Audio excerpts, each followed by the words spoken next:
Has there ever been a car that you would expected that would fly at auction but didn't, Stuart? There's something every time, Stuart. Honestly, every time there's something that you think, wow, that's out the box and great. It's going to just sell itself and go, and it doesn't. And then there's something that you think, I wish I'd never said yes to that. You think, I wish I'd never even entertained it, you know. And it finds a new home easily. It's just really random. It really is random, Stuart. Yeah, it really is. Do you ever get nervous before an auction starts? No, I don't anymore. Used to a bit, because you're under a lot of pressure, aren't you? You've got a month's worth of work building up to to the sale, and I used to a bit. So when I started off auctioneering, I had my dad stood behind me and and interfering, and so used to, but. Nah, don't now, no. In actual fact, it's probably the other way. Probably quite look forward to it, quite enjoy it, really, to be fair. Yeah, that was Angela from Swansea. Thank you, Angela. What's the strangest things you ever found left inside a car for auction? The strangest thing? Blimey, the strangest thing. I think there was some underwear in the glove box once. That was a bit weird, yeah. Well, it was for some, not for others, I'm sure, but it was weird for some of us, Mike. I think that's probably the most odd thing. Yeah, or a Val Dunicun cassette. Something like that, I think, mate. Yeah, something a little bit unusual like that. Is it ever difficult working with family every day? Yes. Very much, Mandy. Mandy from Moulton. Yeah, come over, Mandy. You'll see what it's all about. Yeah, it does represent its challenges. I think generated by levels of expectations. Generated probably by my high level of expectation. And I expect everyone to be as devoted as I am, and when they're not, it causes issues. But anyway, my counsellor says I'm getting over that, so hopefully another few months worth of visits and I should be there. What's the best classic car to buy right now if you're looking for something that might go up in value? Something that might go up in value at the moment. Do you know what? That's a good question, is that, Tommy? It's a buyer's market at the moment, full stop. It's gone from being a seller's market, so the COVID craziness came along, people had excess money, excess time, everything went crazy. We've covered this before. Morning.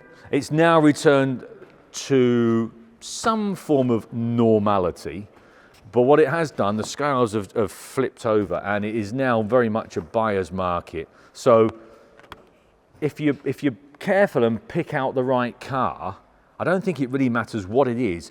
You've just got to tick a few boxes. It's got to be exceptionally low mileage, exceptionally low owners, and exceptionally nice condition. If you tick all those boxes, I don't think it quite matters what it is. You are never, ever stuck with a really nice car. Never stuck with a nice car. It's the average ones you're stuck with. Do you think younger generations are getting more into classics or less? Imogen from Colour. I think there's a trait of youngsters coming into the movement, albeit with cars that it's difficult to sort of tag as classics.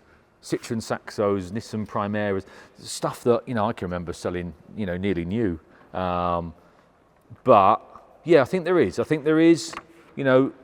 lot of the VWs have quite a following, don't they? Whether it be the buses, the vans, or whatever it might be, the transporters or the Golfs that I'm looking at over there. So yeah, I think there is. Not as much as we would like, but I think there is genuine interest from the younger generation. Yep. If Mathewsons did rallying as a full family team, who would have what role? Nick from Stoke. Team manager, obviously. Team manager. Is that team manager or T-boy? One or the other. I can never remember which one it is. Team manager. Who would have what role? Team manager that'd have to be me. Service manager would have to be Paul, wouldn't it? Paul is really good on the spanners, to be fair. He's got that gift and that aptitude. We're all very mechanically minded. But although Paul and I have our disagreements at times, he is very good when it comes to anything like that. He's just got the aptitude for it. And then we'd have two drivers, wouldn't we? We'd have Charlie and we'd have all the lads servicing for us, and we'd have Charlie and Jack driving, both of which are coming on really strong, both of which can drive far better than Paul and I. Yeah. In fact, some of my cars, I don't even bother driving. I only let Jack drive. Yeah, there's no point in me driving. I then end up smashing them up. You guys are so well known now. How often do you get recognised when you're out and about? Yeah, Stuart from Leicester. Every day, Stuart. Yeah, every day. Yeah, it's strange. You walk into somewhere, and then you can just sense it. I walked into a pub in Helmsley at the weekend, and we went for a walk around Helmsley and just went in for a shandy and a packet of crisps. And I never said anything to Claire, but you could tell eyes were just burning. And even if you're out of context somewhere like NEC at Birmingham for a trade fair, nothing to do with cars, I'll look, and then obviously with my voice, the minute you say something, yeah. So yeah, you get a lot of that. Pardon? Do you enjoy that? Yeah, it's nice. Yeah, it's a bit strange. You know, you think here we are, like below Z list, and we get recognised everywhere. So what it must be like when you're up there on A list, it must be an absolute nightmare. Honestly, it must be the point where you think I don't go out the house. It must be, you know. But yeah, you do forget. Just got to mind your P's and Q's sometimes. That's what you've got to do. What song would be the soundtrack to your life at Mathewsons? Do you know what, Phil? Nearly swore there. That's a bloody good one. And I'll tell you what it is.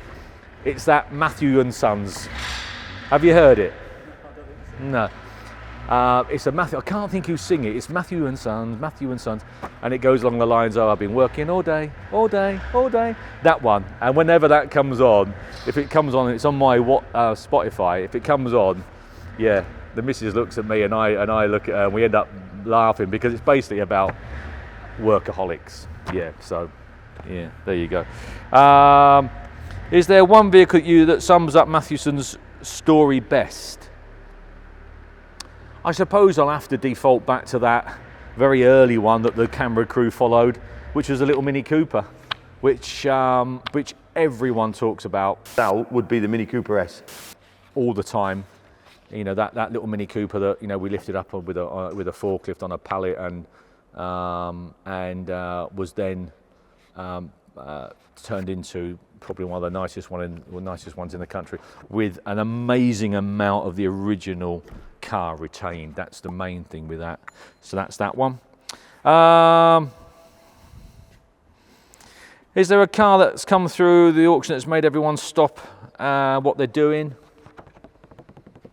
I suppose some of the Astons, the bigger ticket ones. You know, there was a lovely DB6 barn find that I think went on to achieve about 120,000-30,000. There was another Aston, I think that was a DBS or something, that made big money. There was a DB4 that was 145. There was another, yeah. There was one this last couple of sales. There was another one that was 200 and odd thousand. So it tends to be the big ticket ones, to be fair. If you could rally, one last one, then if you could rally or race any car that's been through your auctions, which one would you pick? Probably the ones that we've got now, I think, Escorts. Yeah, I know they're everywhere. Who was that? Sorry. Oh, Lee from Wrexham. I know they're everywhere, Lee, but they're everywhere for a reason, because they're so easy and simple. You know, they're fairly straightforward to drive, and they're extremely straightforward to maintain. You can pick up the phone and get any part you want delivered tomorrow. So it works, doesn't it, really? But anyhow, I'm going to continue glancing through some of these, because these are actually brilliant, some of these questions. Thanks ever so much. And thank you for the ones you've sent in. And yeah, we'll catch you next time for another Q&A. Thank you very much.